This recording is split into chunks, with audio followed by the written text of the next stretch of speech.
जय श्री कृष्णा। आप सभी का मेरे चैनल में बहुत बहुत स्वागत है। विवेचन की इस श्रृंखला को आगे बढ़ाते हुए आज मैं आपके समक्ष अध्याय 12 भक्ति योग भगवद गीता के श्लोक 11 का विवेचन प्रस्तुत करूंगी। अथैतदप्यशक्तोऽसि कर्तुं मद्योगमाश्रिताः सर्वकर्मफलत्यागं ततः कुरु यतात्मवान्। भगवान यहाँ पर यह कहना चाहते हैं कि अगर मेरे योग के आश्रित हुआ तू इसको भी करने में अपने आप को असमर्थ पाता है। अर्थात भगवान ने श्लोक 10 में यह कहा था कि अगर तू मेरे लिए योग का अभ्यास करने में अपने आप को असमर्थ पाता है तो तू मेरे लिए अपने कर्मों को करना शुरू कर दे।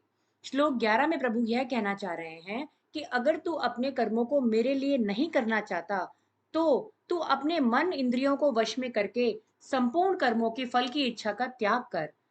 भगवान के कहने का तात्पर्य यह है कि जैसे एक माता अपने छोटे से बालक को सरलतम से सरलतम विधि से भोजन कराती है या पालन करती है, वैसे ही भगवान अर्जुन को भक्ति की सरलतम विधि समझाते हुए बताते हैं कि यदि अपने सभी कर्मों को तू मुझे समर्पित करके में कठिन प्रतीत होता है तो तुझे अपने सभी कर्मों को यथावत करना है। बस कर्म फल की आकांक्षा का त्याग करना है। कर्म करता जा, फल की आकांक्षा मत कर।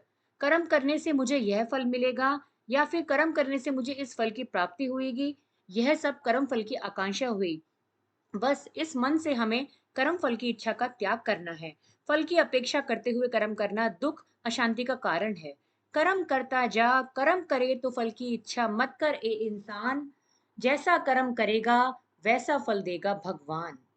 प्रभु का कहने का तात्पर्य यह है कि तू बीज बोता चल, फल फल उगते चले जाएंगे। बीज बोना है तो फूलों का बोना, फलों का बोना, बबूल का क्यों बोना। उदाहरण से समझते हैं कि एक व्यापारी हमेशा रोता ही रहता था, हमेशा अशांत रहा करता था।